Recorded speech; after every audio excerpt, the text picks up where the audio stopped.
গল্পকথন by Juthi চ্যানেলে আজকে শুনবেন হুমায়ুন আহমেদের লেখা একটি উপন্যাস, কোথাও কেউ নেই, পর্ব ৮।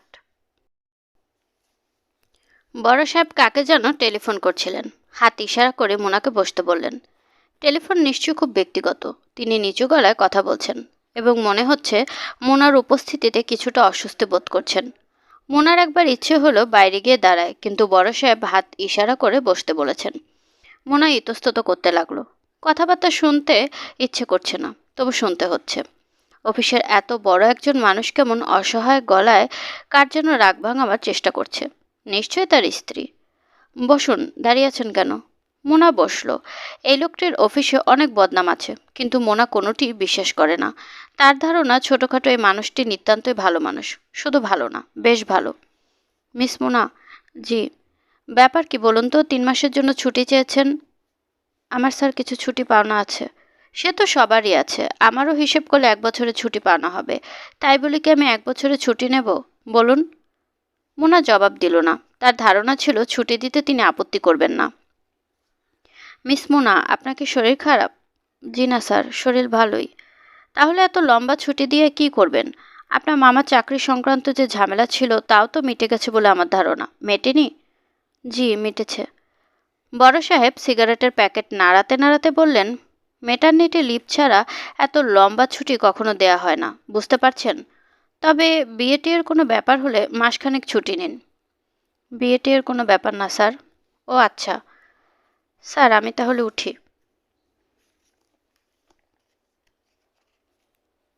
ঠিক আছে, যান। অফিসে কীরকম কাজের চাপ বুঝতেই পারছেন। Year ending. নিশ্চয়ই আপনার টেবিলে 10-15টা ফাইল পড়ে আছে, আছে না? জি আছে। বড় সাহেব ফাইলপত্র নিয়ে ব্যস্ত হয়ে পড়লেন। মোনার খুব মন খারাপ করে তার টেবিলে ফিরল। সে ধরেই নিয়েছিল আজ তার ছুটি হবে। এতটা আশা উচিত হয়নি। কেন সে করলো কে জানে। টেবিলে কি ফাইলের সংখ্যা আরও বেড়েছে? মোনা শুকনো মুখ করে তার টেবিলে বসতেই পালবাবু বিশাল এক গ্লাস লেবুর শরবত নিয়ে এলেন। সেটা দেখা মাত্র গা গুলোতে শুরু করলো। নিন, এক চুমুকে খেয়ে ফেলুন। হেভি ট্রাবল হয়েছে জোগাড় করতে। লেবু কিনে এনে বানানো। ক্যান্টিনওয়ালাকে 1 টাকা দিয়েছে চিনির জন্য, তাও বেটা দিতে চায় না। যত ছোট লোক এসে জড়ো হয়েছে। নিন খান, চুমুক দিন। রেখে দিন আপনি, আমি ধীরে সুস্থে খাবো, এখন ইচ্ছে করছে না। মোনা দুপুর পর্যন্ত এক নাগাড়ে কাজ করলো। 1টা থেকে লাঞ্চ ব্রেক। লাঞ্চ ব্রেকের কিছু সময় আগেই সেকশনাল ইনচার্জ মতিন সাহেব এসে বিরস মুখে বললেন, আপনি কি ছুটির দরখাস্ত করেছিলেন? মোনা মাথা নাড়ল। মতিন সাহেবের সঙ্গে তার সম্পর্ক ভালো নয়, কথাবার্তা তেমন হয় না। ছুটির দরখাস্ত তো আমার মাধ্যমে যাওয়ার কথা, আপনি সরাসরি করেছেন কেন? ব্যাপারটা কি? আপনি ওই দিন ছিলেন না তাই। ওই দিন ছিলাম না, পরে এসেছি তো। নিখোঁজ তো হয়ে যায়নি। অফিসের একটা ডেকোরাম আছে, আইন কানুন আছে, সেসব মানা উচিত। নাকি আপনি মনে করেন উচিত না? মোনা কিছু বলল না। আশেপাশে সবাই তাকাচ্ছে। টাইপিস্ট দুজন টাইপ বন্ধ করে কাগজপত্র নাড়াচাড়া করছে। মতিন সাহেবের কথা শোনার জন্য টাইপ বন্ধ করার প্রয়োজন ছিল না। তিনি বেশ উঁচু গলাতেই কথা বলছেন। ইচ্ছে করেই বলছেন, সবাইকে শোনাতে চান। মিস মোনা। জি স্যার। বড় সাহেবের সাথে আপনার ব্যক্তিগত পরিচয় থাকতে পারে। শুধু আপনার কেন, অনেকেরই থাকতে পারে। তার মানে এই না যে সামান্য ব্যাপারও তার কাছে যেতে হবে। ভবিষ্যতে এটা দয়া করে মনে রাখবেন, প্লিজ। মোনার চোখ ভিজে উঠল। সে কি বলবে ভেবে পেল না। সরি বলবে না চুপ করে থাকবে? মতিন সাহেব উঠে দাঁড়ালেন। একটা টাইপ করা কাগজ এগিয়ে দিলেন তার দিকে। থমথমে গলায় বললেন, এই নিন অর্ডার। বড় সাহেব আপনাকে 2 মাসের ছুটি মঞ্জুর করেছেন। যান, বাড়ি গিয়ে ঘুমান। কাজের সময়টাতে যদি আপনাদের ছুটির দরকার হয় তাহলে অফিস খোলা রাখার মানে কি? সব বন্ধ করে দিলেই হয়। মতিন সাহেব কি বলছেন না বলছেন তা মোনার কানে ঢুকছে না। সে টাইপ করা অর্ডারটি দ্বিতীয়বারের মতো পড়ছে। স্বাস্থ্যগত কারণে আপনাকে 2 মাসের ছুটি মঞ্জুর করা হলো। আপনি ছুটিতে যাবার আগে আপনার দায়িত্ব ডিলিং সেকশনের জুনিয়র অ্যাসিস্ট্যান্ট জনাব রকিবউদ্দিন ভূঁইয়াকে বুঝিয়ে দিয়ে যাবেন। অফিস থেকে বেরোতে বেরোতে 5টা বেজে গেল। পালবাবুর সঙ্গে এলেন রিক্সা খুঁজে দেবার জন্য। আসল কারণ অবশ্য 2 মাসের ছুটি নেবার রহস্যটা জানা। এত কৌতূহল মানুষের। মানুষের কৌতূহল যদি কিছু কম থাকতো তাহলে পৃথিবীটা আরও সুন্দর হতো। কিংবা কে জানে, হয়তো কৌতূহল আছে বলেই পৃথিবী সুন্দর। হঠাৎ ছুটি নিলেন যে, কি ব্যাপার? এমনি নিলাম। আমরা আরও ভাবলাম বিয়ে টিয়ের ব্যাপার। না, ওই ব্যাপার হলে আপনারা জানতেন। জানতেন না? অবশ্যই ঠিক, ওদের সেই কথাই বলছিলাম। কাদের? কলিগদের, সবাই জিজ্ঞাসা করছিল। মোনা রিকশায় উঠে পড়ল। ঝকঝকে সুন্দর আকাশ, অপরিচ্ছন্ন রাস্তাঘাটে লোকজন গিজ গিজ করছে, কিন্তু আকাশটা কি নির্জন, কি পরিষ্কার। মোনার বাসায় ফিরে যেতে ইচ্ছে করছে না, একা একা ঘুরতে ইচ্ছে করছে। কাল অফিস থেকে ফিরে একা একা বেশ খানিকক্ষণ ঘুরেছে। শাহবাগের এক দোকানে দাঁড়িয়ে দাঁড়িয়ে পেস্টি কোক খেয়েছে। আজও কি সেরকম করবে, নাকি যাবে মামুনের কাছে?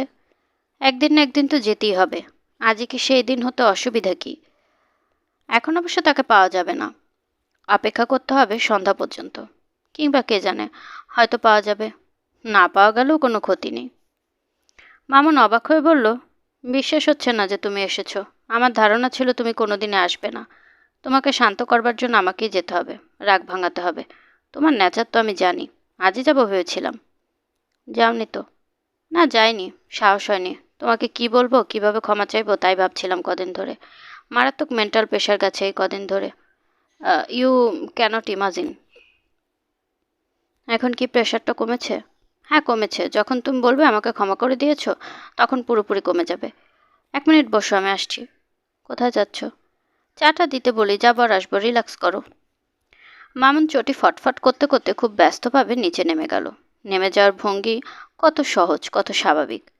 মোনা নিজের মনে খানিকক্ষণ হাসল। একটি 10-11 বছরের ছেলে কৌতূহলী হয়ে উকি দিচ্ছে। নতুন কাজের ছেলে বোধ হয়। এই মেসে 2 দিন পর পরই নতুন কাজের ছেলে আসে। কিছুদিন থাকে, তারপর কোন এক বর্ডারের জিনিসপত্র চুরি করে নিয়ে চলে যায়। একবার মামুনের সব জিনিসপত্র নিয়ে পালিয়ে গেল। ওই ছেলেটার নাম ছিল রাখাল। মোনার সঙ্গে ভালোই খাতির ছিল। তাকে আসতে দেখলেই ছুটে মামুনকে খবর দিত। মামুন যখন থাকতো না, সে ঘর খুলে দিত, মেঝেতে বসে গল্প করত।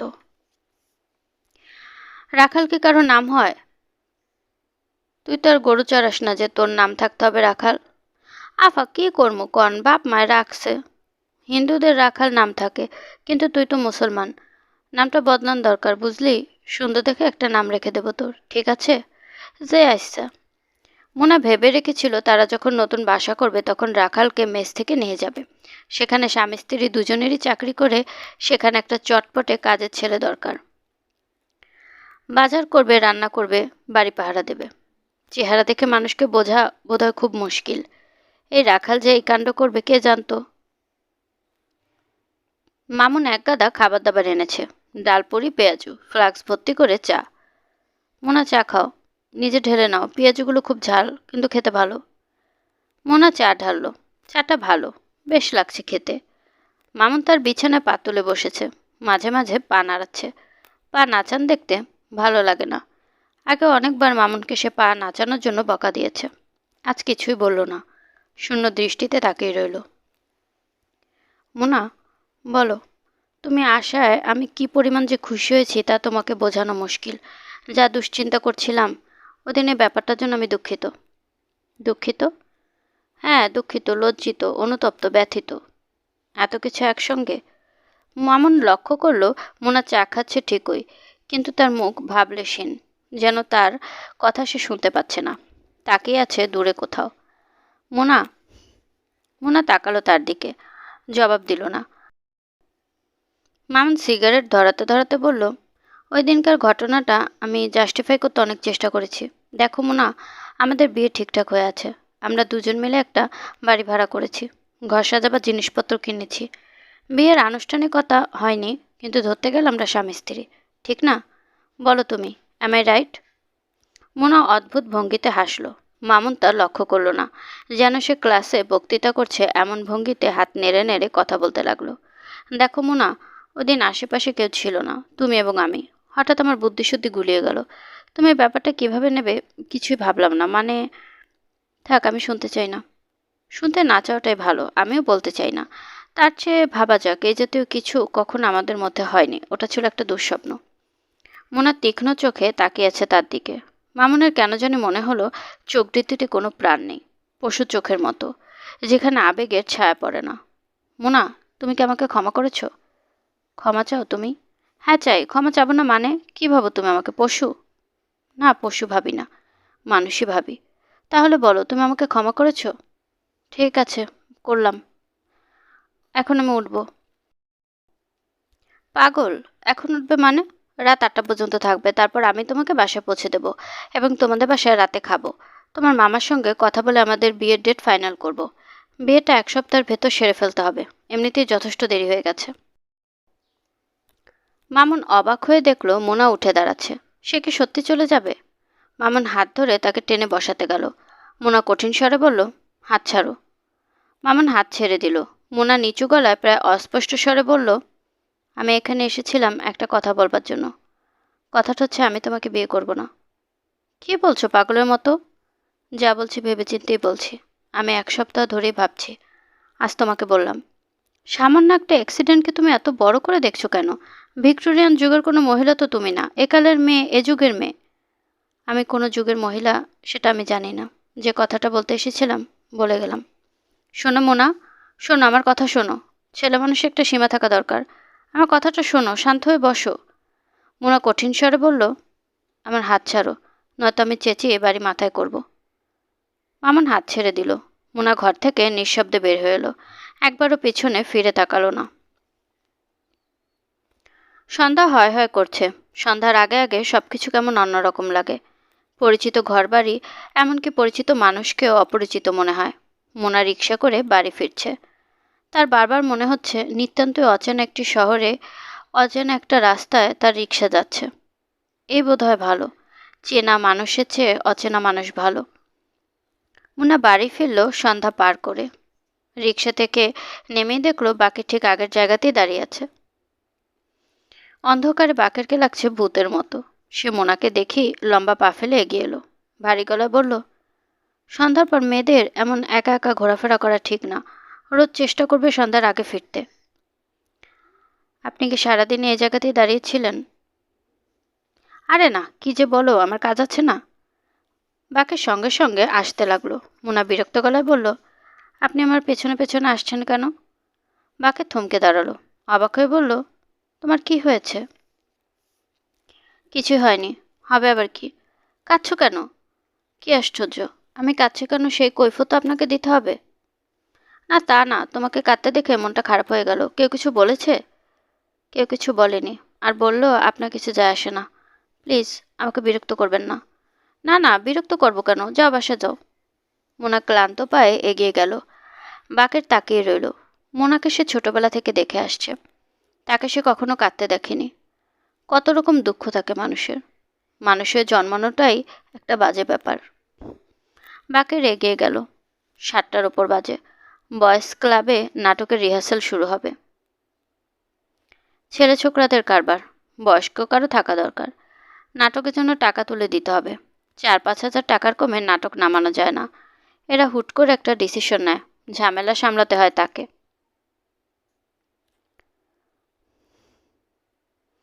রান্নাঘরে খুটখাট শব্দ হচ্ছে। এত রাতে রান্নাঘরে কে? মোনা ঘড়ি দেখল। রাত 2টা। চোর নাকি?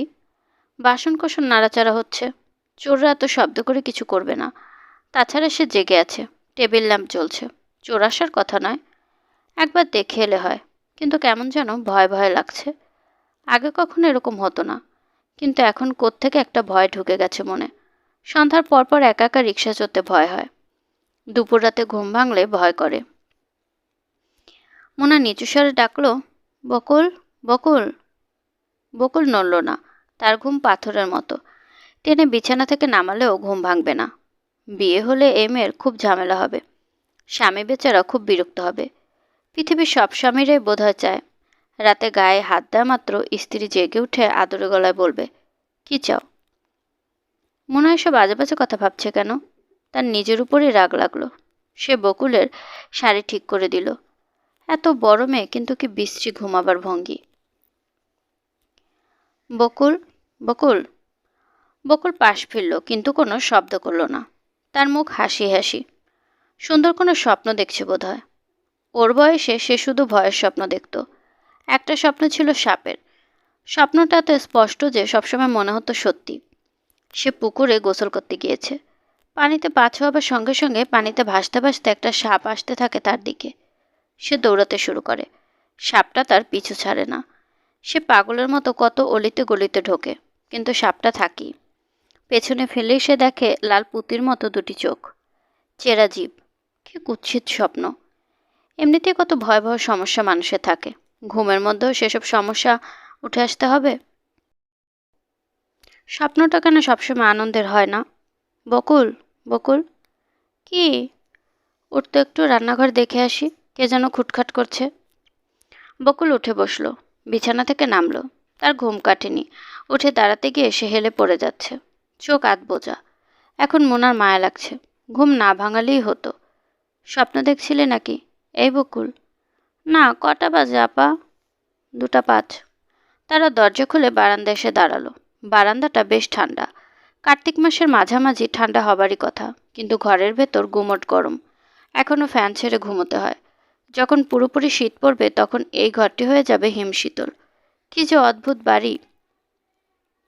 রান্নাঘরে কিছুই নেই, জানালা বন্ধ, শিকল তোলা। বকুল বলল, ইঁদুর শব্দ করেছে আপা, খুব ইঁদুর হয়েছে। একটা মোটা ধারে ইঁদুর দেখেছি। মোনা কিছু বলল না। বকুল হাই তুলছে। ঘুম ভাঙিয়ে ওকে তুলে আনাটা খুব অন্যায় হয়েছে। কে কে কথা বলছে?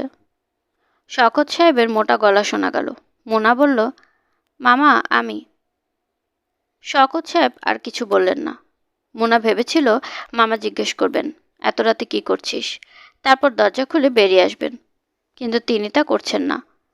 মামা কি বদলে যাচ্ছেন? হঠাৎ একা হয়ে পড়লে মানুষ দ্রুত বদলে যেতে শুরু করে। মোনা নিজেও কি বদলাচ্ছে না? বকুল শোয়া মাত্র ঘুমিয়ে পড়ল। হয়তো প্রায় সঙ্গে সঙ্গে স্বপ্ন দেখতে শুরু করছে। বিড়বিড় করে কিসব যেন বলছে। কেমন গম্ভীর শোনাচ্ছে তার গলা। ঘুমের মধ্যে মানুষের গলার স্বর বদলে যায় নাকি? মোনা বাতি নিভিয়ে দিল। ঘুম আসবে না, বাকি রাতটা কাটাতে হবে জেগে। ইদানিং তার ঘুমের সমস্যা হচ্ছে। সন্ধ্যায় খুব ঘুম পায়। চোখের পাতা খুলে রাখা যায় না এমন ঘুম। বিছানায় শোয়ার সঙ্গে সঙ্গে ঘুম কেটে যায়। একটু ঠান্ডা ঠান্ডা লাগছে, ফ্যানটা বন্ধ করে দিলে হয়। উঠতে ইচ্ছে হচ্ছে না। তবে সে উঠত, কিন্তু তার ধারণা হলো ফ্যান বন্ধ করলে আবার গরম লাগতে শুরু করবে। আবার বিছানা ছেড়ে নেমে যেতে হবে ফ্যান ছাড়বার জন্য। রান্নাঘরে খুটখাট শব্দ হচ্ছে। ইঁদুর। ইঁদুরের উপদ্রব আগে ছিল না, হঠাৎ হয়েছে। শুধু তাই নয়, সেই সঙ্গে প্রচুর তেলাপোকা। এত তেলাপোকা আগে ছিল না।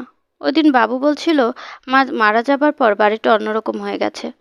বলে সে নিজেই লজ্জা পেয়ে গেল। এটা একটা সাধারণ সহজ কথা, এর মধ্যে লজ্জা পাবার মতো কিছু নেই। মামের মৃত্যুর পর বাড়িটা সত্যি সত্যি কিছু বদলেছে। মনে হয় বাড়িটা আগের মতো নেই। পরিবর্তন কোথায় হয়েছে তা অবশ্য ধরা যাচ্ছে না। ভেতরের দিকে দরজা খোলার শব্দ হচ্ছে। মামা জেগেছেন। বারান্দায় ইজি চেয়ারে তিনি এখন বসে থাকবেন। রাত 3টা 3:30টার দিকে তিনি জেগে ওঠেন। তারপর তার আর ঘুম হয় না। বুড়ো বয়সে কত রকম সমস্যা, কিংবা কে জানে, এটা হয়তো তেমন কোনো সমস্যা নয়। বুড়োদের হয়তো জেগে থাকতে ভালোই লাগে। মামা আজ ইজি চেয়ারে শুয়ে নেই, হাঁটাহাঁটি করছেন। রাত 3টা কি বেজে গেছে? মোনা ঘড়ি দেখার চেষ্টা করলো। আগের ঘড়িটায় অন্ধকারে সময় দেখা যেত। এটাতে দেখা যায় না। রেডিয়াম ডায়াল নেই। বাতি জ্বালাতে হবে। চুপচাপ বিছানায় শুয়ে থাকার চেয়ে বাতি জ্বালিয়ে ঘড়িটা দেখা যেতে পারে। কিছুক্ষণ গল্প করা যেতে পারে মামার সঙ্গে। শওকত সাহেব বিস্মিত হয়ে বললেন, তুই এখনো জেগে? মোনা মাথা নাড়ল। প্রায় জেগে থাকিস নাকি? বাতি জ্বালা দেখি। থাকি। শরীর ঠিক আছে তো? আছে। একটা চেয়ার এনে আমার কাছে বস তো দেখি। না মামা, আমি এখন শুয়ে পড়বো, ঘুম আসছে। 5-10 মিনিট বস। মোনা চেয়ার নিয়ে এলো। শওকত সাহেব মোনার পিঠে হাত রেখে কোমল স্বরে বললেন, শুনলাম অফিস থেকে ছুটি নিয়েছিস, কি হয়েছে? কিছু হয়নি, হবে কি? শরীরটা খারাপ, তাই ছুটি নিলাম। মামুনকে তো আর এ বাড়িতে আসতে দেখি না। আমি আসতে নিষেধ করে দিয়েছি, তাই আসে না। মামা, তোমাকে তো একবার বলেছি ওকে আমি এখনো পছন্দ করি না। ওই প্রসঙ্গ থাক। একটা মানুষকে এতদিন ধরে পছন্দ করে আসছিস, বিয়ে ঠিকঠাক, এখন হঠাৎ করে। মামা, ওই প্রসঙ্গটা বাদ দাও। বাদ দেবো কেন? জানতেও পারবো না? না, পারবে না। এত জেনে কী করবে? বেশি জানা ভালো না। ওনা হাসতে চেষ্টা করলো। তার ইচ্ছে করছে উঠে চলে যেতে, কিন্তু যেতে পারছে না, কারণ মামা তার পিঠে হাত রেখেছেন। পিঠ থেকে হাত নামিয়ে উঠে চলে যাওয়া যায় না। মামুনকে একবার আসতে বলিস, ওর সঙ্গে কথা বলবো। মামা, পিঠ থেকে হাত নামাও, আমি এখন ঘুমোতে যাব। এখন আর ঘুমিয়ে কী করবি? ভোর তো হয়ে গেল, তোর তো অফিসও নেই। আয়, গল্প করে রাতটা কাটিয়ে দিই। কিছুক্ষণ শুয়ে থাকবো, চোখ জ্বালা করছে।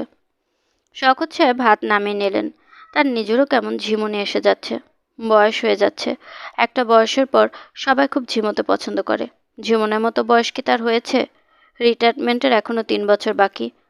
বরুণবাবুরও 3 বছর বাকি রিটায়ারমেন্টের, কিন্তু এখনও তাকে জোয়ান মানুষ বলে মনে হয়। জুলপির কাছে কিছু চুল পাকা ছাড়া মাথার সব চুল কালো। ঝিমোতে ঝিমোতে শওকত সাহেব একসময় সত্যি সত্যি ঘুমিয়ে পড়লেন। তাকে ডেকে তুলল বকুল। তিনি দেখলেন রোদের চারদিক ঝলমল করছে। এত বেলা হয়ে গেছে তিনি কল্পনাও করেননি। কটা বাজে রে? 10টা। কি সর্বনাশ, আগে ডাকিসনি কেন? মোনা আপা নিষেধ করে গিয়েছে। নিষেধ করলে হলো, আমার কি অফিস টফিস নেই? শওকত সাহেব অসম্ভব ব্যস্ত হয়ে পড়লেন। যেভাবেই হোক 11টার আগে অফিসে পৌঁছতে হবে। বড় সাহেব 11টার সময় আসেন। এসে একবার চারদিকে চোখ বুলিয়ে যান।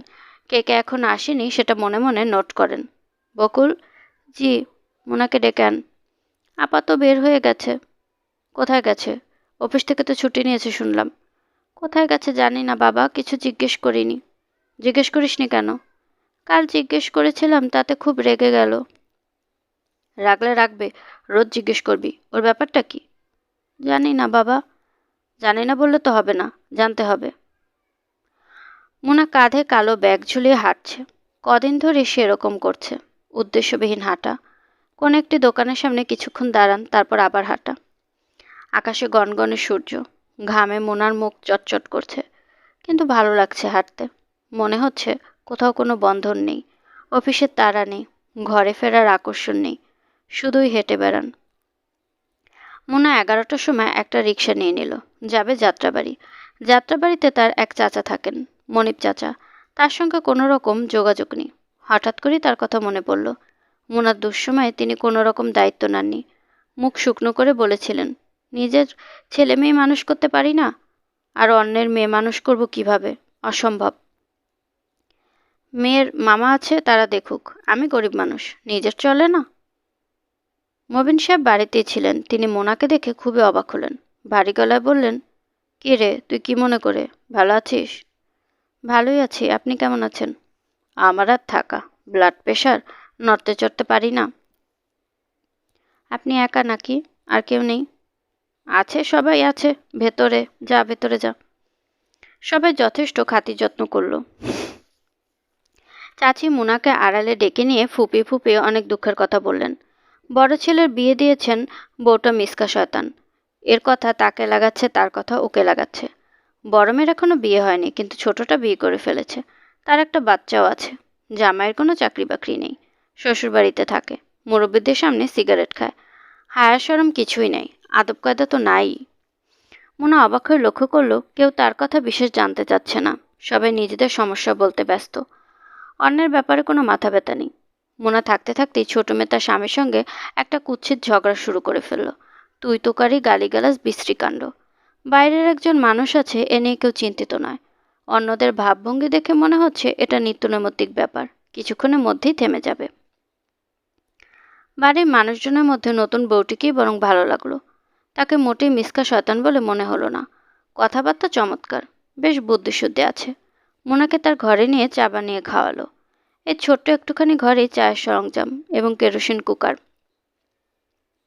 বুঝলেন আপা, এই সংসারে কিছুদিন থাকলে মাথা খারাপ হয়ে যাবে। আলাদা যে বাসা করব সে উপায়ও নেই। ও যে টাকা পয়সা পায় তাতে সকালে নাস্তার খরচটাই ওঠে না। করে কি সে? সিনেমায় ছোটোখাটো পাঠ করে। বলো কি? হুম, বেশিরভাগ গুন্ডার পাঠ পায়, মাথা কামিয়ে অভিনয় করতে হয়। মুনা বড়ই অবাক হলো। তার ধারণা ছিল না আত্মীয়দের মধ্যে কেউ সিনেমা অভিনয় করে। সংসার চলে কিভাবে? চলে কোথায়, চলে না। দেশ থেকে চাল ডাল আসে। বাবা টুকটাক কিছু ব্যবসা করেন। এখন অসুখে পড়ে সে ব্যবসা খুব খারাপ অবস্থা। কি যে হবে ভাবতেও পারি না। মোনাকে দুপুরবেলা খেয়ে তারপর আসতে হলো। খাবারের আয়োজন বেশ ভালো। মাছ, গোস্ত, ভাজাভুজি, অনেক কয়টা পদ। বোঝাই যাচ্ছে এটা বিশেষ করে তার জন্য করা হয়েছে। খাওয়া শেষ করার পর মবিন চাচা নিজে তাকে রিক্সে উঠিয়ে দিতে এলেন। তোর খোঁজ খবর নেই না, নেবার মতো অবস্থা আমার না। নরকে বাস করি বুঝলি। ছেলে বিয়ে দিয়ে ঘরে ডাইনি এনেছি, সব ছারখার করে দিচ্ছে। এমনিতে তো খুব মিষ্টি কথাবার্তা, কিন্তু আসলে বিষকন্যা। আসিস মাঝে মধ্যে, তোর কথা মনে পড়ে প্রায়। ওই দিনও তো চাচিকে বলছিলাম। রিক্সা ছুটে চলেছে। মোনার ঘুম পেয়ে যাচ্ছে। বেশ কষ্ট করে তাকে জেগে থাকতে হচ্ছে। আগামীকাল কোথায় যাওয়া যায় তাই ভাবতে ভাবতেই মোনা ঘুম ভাঙাবার চেষ্টা করতে লাগলো। আয়নার সামনে দাঁড়িয়ে মামুনের মন খারাপ হয়ে গেল। শার্টের পকেটের কাছে একটা পয়সা সাইজের একটা ফুটো। তেলাপোকার কাণ্ড। এই শার্ট গায়ে দিয়ে বেরোনো যাবে না, সবাই তাকিয়ে থাকবে। কিন্তু বদলে অন্য কিছু পরতে ইচ্ছে করছে না। এটা মোনার পছন্দ করে কিনে দেওয়া শার্ট। মামুন ভেবে রেখেছিল ওর সঙ্গে দেখা করতে গেলে এটাই পরবে। তাতে মোনার ওপর এক ধরনের মানসিক চাপ তৈরি হবে। লাল স্ট্রাইপের একটা শার্ট। নিঃশব্দে সারাক্ষণ বলবে, মোনা, তোমাকে ভালোবাসি, তোমাকে ভালোবাসি। মেয়েদের মনস্তত্ত্বে ছেলে মানুষ একটা ব্যাপার আছে। অত্যন্ত বুদ্ধিমান মেয়েরাও এ ধরনের হালকা জিনিস পছন্দ করে। কিন্তু এটা পরে কি যাওয়া যাবে? ফুটোটা বেশ বড়। সাদা গেঞ্জি দেখা যায়। মামুন আয়নার সামনে মিনিট পাঁচেক দাঁড়িয়ে মন ঠিক করলো, থাকুক ফুটো, এতে একটা সুবিধাও পাওয়া যাবে। মোনা একসময় নিশ্চিত বলবে, পকেটের ওখানে কি? সে তখন মুখ কালো করে বলবে, হৃদয়ের কাছাকাছি ফুটা হয়ে আছে। খুবই হালকা ধরনের কথা, তবে হালকা ধরনের কথাবার্তাও মাঝে মাঝে শুনতে ভালো লাগে। মামুন মুনার অফিসে ঢুকে আকাশ থেকে পড়ল। মুনা নেই। সে নাকি 2 মাসের ছুটি নিয়েছে। আজ নিয়ে 5 দিন হলো। কিন্তু অদ্ভুত কথা, পালবাবু চোখ কপালে তুলে বললেন, সে কি, আপনি জানেন না? জি না, জানি না। বলেন কি, কেন জানেন না? মামুন বিরক্ত হয়ে বলল, আমাকে বলেনি তাই জানি না। কিন্তু আপনাকে বলবে না কেন? হোয়াই, ঝগড়া চলছে নাকি? না, কিছু চলছে না। বিরক্তিতে মামুনের চোখ সরু হয়ে গেল। পালবাবু তার বিরক্তিকে মোটেও আমল দিলেন না। জোর করে তাকে ক্যান্টিনে নিয়ে আলুর চপ এবং চায়ের অর্ডার দিয়ে বসলেন। মামুন শুকনো গলায় বলল, খামোখা এসব আনছেন, আমি কিছুই খাবো না। না খেলে না খাবেন, আমার সঙ্গে 2 মিনিট বসতে তো অসুবিধা নেই। আরাম করে বসুন এবং ধীরে সুস্থে বলুন ব্যাপারটা কি। ঝগড়াটা কি নিয়ে করলেন? ঝগড়া হয়েছে আপনাকে কে বলল? এসব বলার দরকার হয় না, আপনার চোখে মুখে পরিষ্কার লেখা আছে, মান অভিমান পর্ব, বোঝা যায়। হা হা হা হা। মামুন কঠিন চোখে তাকিয়ে রইল। আগে এই লোকটিকে ভালোই লাগতো, আজকে এমন গ্রাম্য লাগছে।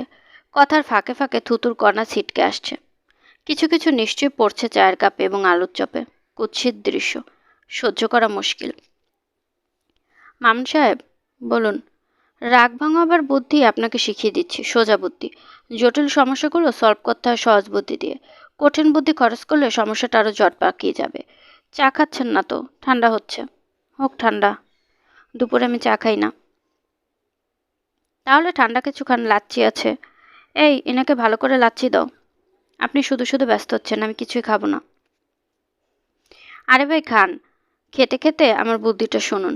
কিচ্ছু না, যাবেন সোজাসুজি পায়ে ধরে ফেলবেন এবং কান্না কান্না গলায় বলবেন, ক্ষমা চাই। রাগে মামুনের গা জ্বলে গেল। কিরকম ইডিওটিক কথাবার্তা! এই ধরনের কথাবার্তা একজন শিক্ষিত মানুষ বলে কি করে? বুঝলেন মামুন সাহেব, অ্যাপ্রোচটা নাটকীয়, কিন্তু এর নাম হচ্ছে কোরামিন ইনজেকশন। এটাতেই রোগের আরাম হয়। আর যদি কাজ না হয় তাহলে আপনি অফিসে এসে আমার ডান গালে একটা চড় মেরে যাবেন। হা হা হা হা। এখানে বসে সময় নষ্ট করার আর কোনো মানে হয় না। যতক্ষণ থাকবে ততক্ষণই এর বকবকানি শুনতে হবে। উঠলেন নাকি? জি উঠলাম। লাচ্ছি তো মুখেই দিলেন না। বলেছি তো আপনাকে কিছুই খাবো না। আপনি মিস মুনা বাসায় চলে যান। যা বললাম সেটা করেন। শ্রীকৃষ্ণের মতো দেবতা যদি রাধার পা ধরতে পারে তাহলে আপনাকে ধরতে কে মানা করলো? আপনার ধরতে বাধা কি? বকুল আজ স্কুলে যায়নি। স্কুল খোলা আছে। টেস্ট পরীক্ষার প্রিপারেশনের জন্য ক্লাস হচ্ছে না। একা একা বাসায় তার ভয় ভয় লাগছিল। কাজের মেয়েটি তার এক খালার বাড়িতে গেছে, এখনো আসেনি। বাবুর স্কুল ছুটি 3টায়। এতক্ষণ একা একা থাকতে হবে। সে ক্ষণে ক্ষণে চমকে ওঠে, নিচু গলায় বলছিল, কে? একা ঘরে থাকলেই যত ভূতের গল্পগুলি মনে পড়ে যায়। টিনা ভাবির কাছে শোনা একটা গল্প তখন থেকেই মনে হচ্ছে। কাটা হাতের গল্প। কবজি পর্যন্ত কাটা একটা হাত মানুষের ঘরে এসে ঢোকে, নানান কাণ্ড কারখানা করে। বকুলের দুপুর থেকে মনে হচ্ছে হাতটা এখন তাদের ঘরে এসেছে, রান্নাঘরে খুটখাট করছে। সে একা একা বসে আছে রান্নাঘরে। তার দুপুরের খাওয়া হয়নি, বাবু না আসা পর্যন্ত হবেও না। একা একা রান্নাঘরে যাবার প্রশ্নই ওঠে না। 2টোর সময় দরজা কড়া নড়ল। বকুলের আনন্দে সীমা রইল না। যাক, কেউ একজন এসেছে। সে দরজা খুলে দেখল মামুন ভাই হেঁটে হেঁটে এসেছেন বোধহয়। ঘেমে লাল হয়ে আছেন। কেমন আছো বকুল? জি ভালো আছি। মুনা বাসায় নেই? জি না, আপা নেই। কোথায় গেছে? জানি না, কোথায় যেন ঘুরে বেড়ায়। বলো কি? ভেতরে আসুন মামুন ভাই, আপনি আসায় ভালো লাগছে, একা একা খুব ভয় লাগছে। একা তুমি? জি একা। শুনছিলেন হুমায়ুন আহমেদের লেখা একটি উপন্যাস, কোথাও কেউ নেই, পর্ব 8। আজকের পর্বটি কেমন লাগলো কমেন্ট করে জানাতে ভুলবেন না। আমি আমার নিজের মতো করে আপনাদেরকে গল্প পাঠ করে শোনানোর চেষ্টা করছি, তাই ভুল ত্রুটি কিছু হলে আশা করি ক্ষমা সুন্দর দৃষ্টিতে দেখবেন। এবং গল্প পাঠ ভালো লাগলে প্লিজ আমার চ্যানেলটিকে সাবস্ক্রাইব করবেন। চাইলে অন্যদের সাথে শেয়ারও করতে পারেন। গল্পকথন বা জুথি চ্যানেলের সাথেই থাকবেন আশা করছি। আল্লাহ হাফেজ।